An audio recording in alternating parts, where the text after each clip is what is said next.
This all started with them briefing daily against my wife with lies, to the point of where my wife and I had to run away from my country.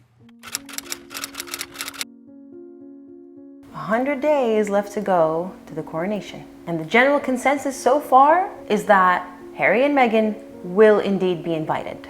Look, I'm not a parent, so I'll be the first to put my hands up and admit that I have no idea what a parent's love for their child even remotely feels like. And this is the basis for the numerous reports that I've been hearing and reading throughout the past month, stating that King Charles will indeed be extending an invitation to the Sussexes despite everything that they have done within the past couple of months alone, and that he is very much willing to do whatever it takes to reconcile before the coronation to ensure his son's presence on his special day. Now, I will be covering what I think about this entire, putting his love for his son before duty and before the, I suppose, preferences of his people. But first, let's look at the opposing argument, because that exists as well. There are numerous reports that the king is actually livid at the treachery displayed by both his son and his son's wife. The things they've said about the royal family and the monarchy in particular,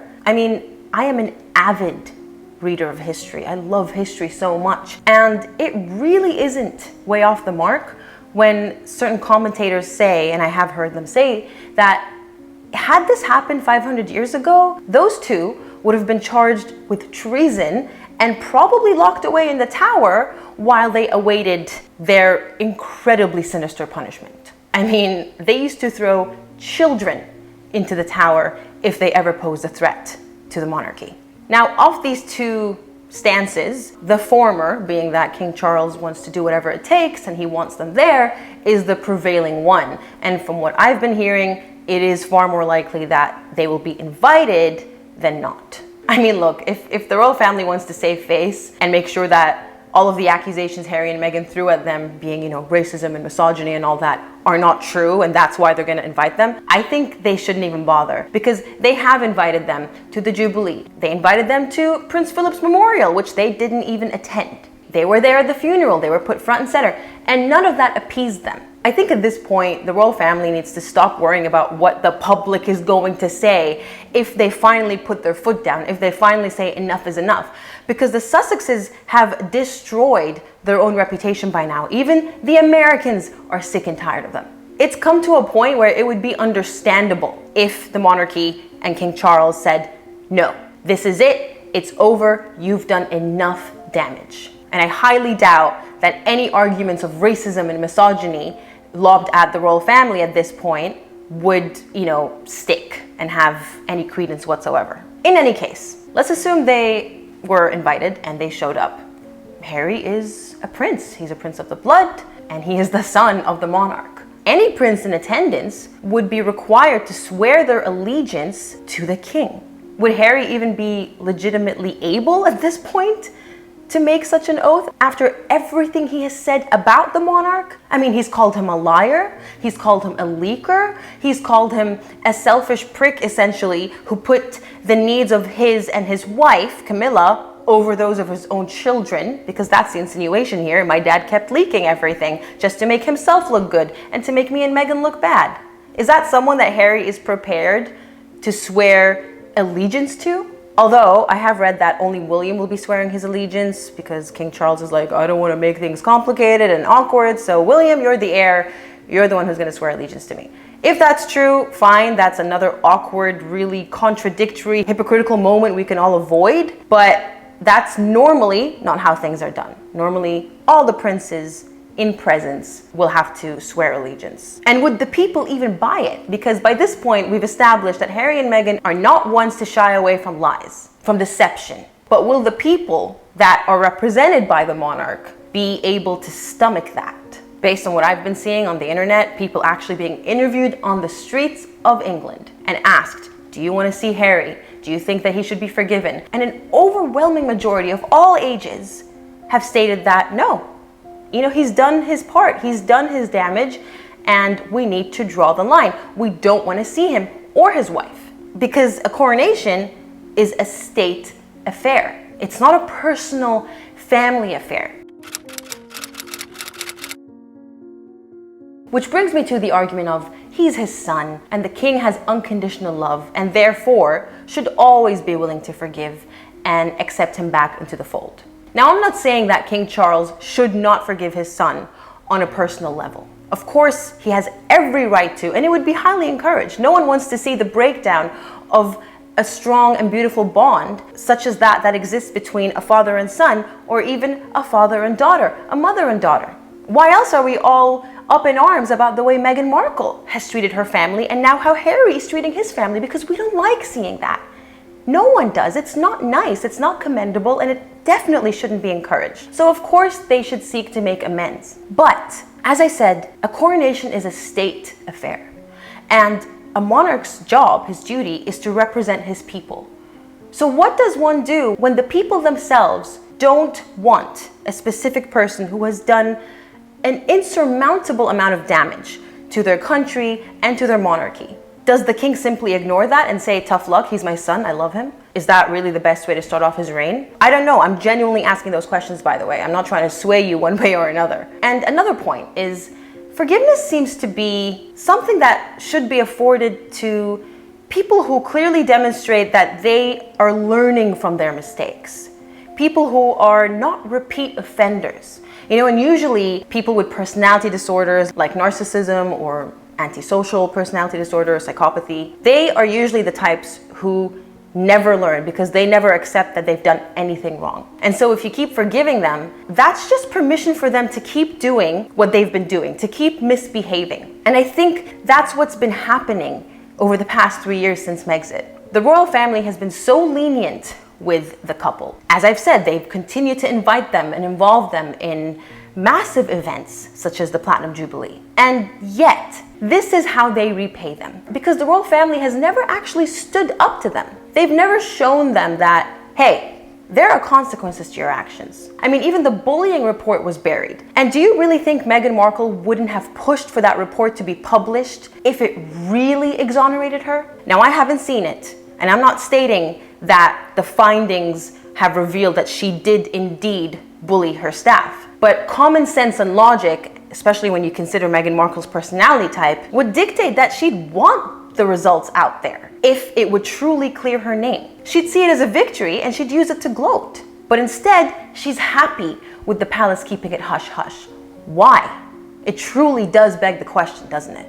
If Harry were a first-time offender, then of course he should be forgiven. Everyone makes mistakes. Every human is imperfect. It's like in the legal system, where if you're a first-time offender, that's actually a mitigating factor. A mitigating factor is something that lessens the severity of your crime and helps to land you a more lenient sentence, if any sentence at all. Sometimes you're just basically given a slap on the hand and, told off you go, don't do it again. And I think that's the way we should be seeing this. Harry has zero mitigating factors. All this to say, fool me once, shame on me. Fool me 564 times. I mean, when is enough enough?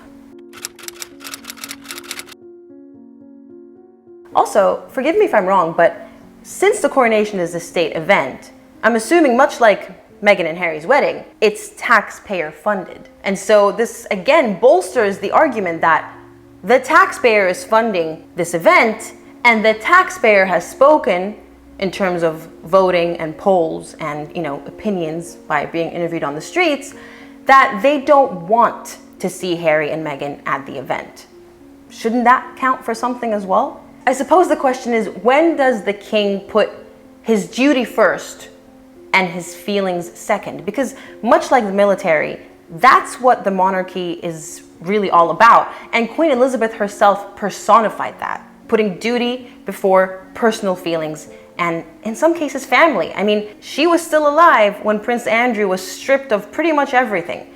His military honors, his royal patronages, his HRH title, which indicates that the Queen put her duty as monarch before those of her feelings towards her favorite son, as many people describe Prince Andrew. So if the Queen did it, why shouldn't King Charles do it? Because when it comes to Prince Andrew, who is incidentally trying to overturn his settlement with Virginia Giuffre, by the way, as a lawyer, I can tell you, he's really going to have an uphill battle with that one, because the grounds for overturning a settlement are so narrow and the bar is so high. Basically, he's going to have to prove, amongst other things, just off the top of my head, that he was forced, it was signed under duress or under fraudulent circumstances. So I don't know how far he's going to go with that one, but I'm not equating what he is being accused of to what Harry and Meghan have been doing. However, I will remind everyone that the presumption of innocence still exists, and it does apply to royals. Prince Andrew was never found guilty. I'm not saying that I know he's not guilty for a fact, but we have to go by the presumption. It exists for a reason, and it's upheld for a reason. We don't want innocent people being cast out of society for doing nothing wrong, or worse, going through a miscarriage of justice where they're thrown in prison to rot for decades sometimes. This happens every single day. So, point is, he lost everything despite not being found guilty. So why are Harry and Meghan, who have openly and in such a disgusting way, in such a callous way, attacked everything the monarchy stands for and attacked its most prominent figures and their own kin, why are they allowed to get away with it? I'm seeing a double standard here, and it's not sitting well with many people.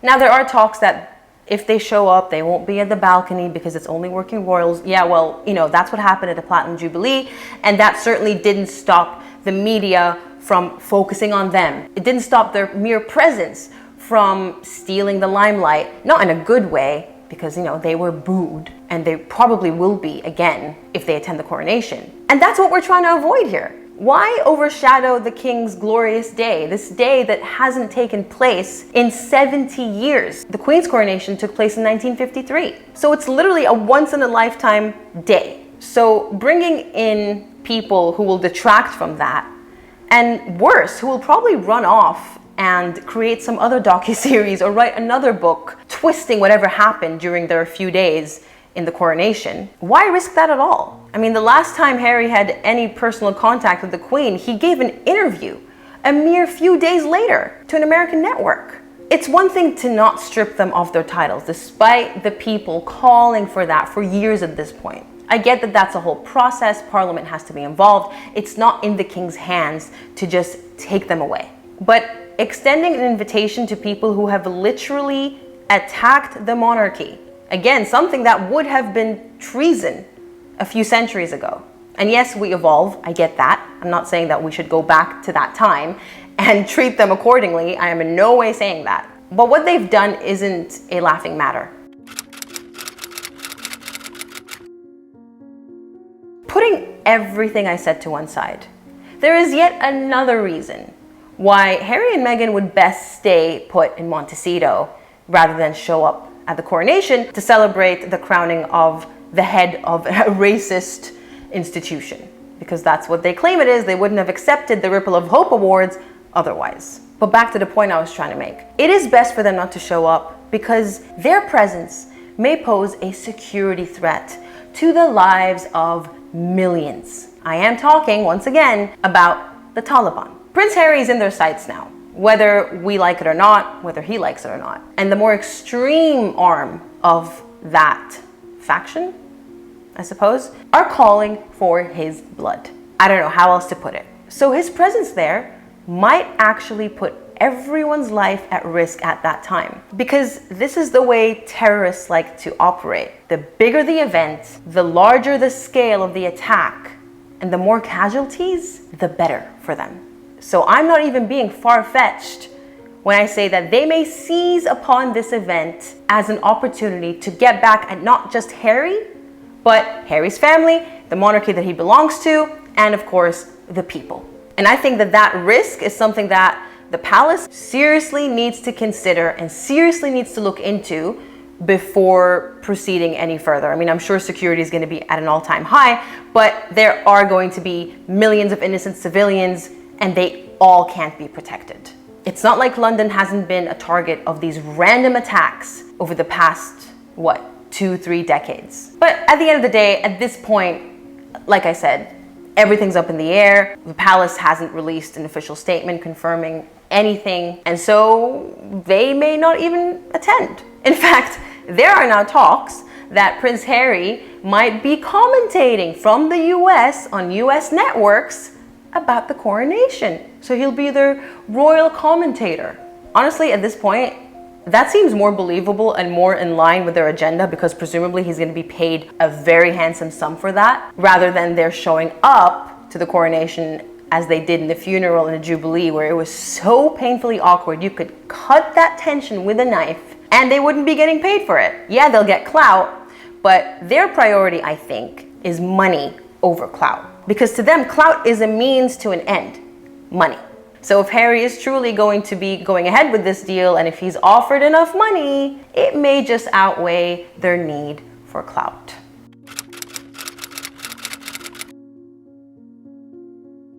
In the army, we have this saying: the standard you walk past is the standard you accept. King Charles may choose to be the bigger person in this instance, as he has been doing, to be fair. I mean, he even mentioned them in his first speech. He wished them all the best with their lives abroad. But he may choose to treat all of this as water under a bridge. And if he were Harry's sole target, then I would understand that personally. You're being attacked and it's in your hands to forgive your perpetrator. But by extending an invitation, by potentially even apologizing to them to reconcile, as Harry is demanding, when you consider that after everything Harry has done to William, Charles's firstborn, let's not forget, Harry's not his only son. People always go, oh, poor Harry, he's the king's son. Of course he loves him and he should forgive him. Well, what about William? If he chooses to forgive Harry over and over and over again, even for his transgressions against William, what message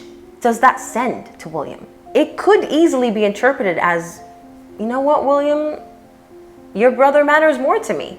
He can say whatever he wants about you. He can write a whole book defaming you, but I'm still gonna forgive him. I'm still gonna apologize to him and essentially pretend that he never did anything wrong because he's my son and I have unconditional love for him. It just doesn't seem fair, especially when you consider William has consistently put his duty before his own feelings. And the way that he's soldiered on now, chin up, after everything his brother has put him through. To me, that's just proof that William is the better man of the two. And I don't think we need any further proof at this point, but the way he's taken all of this is so commendable. And he deserves to have his father and his country on his side.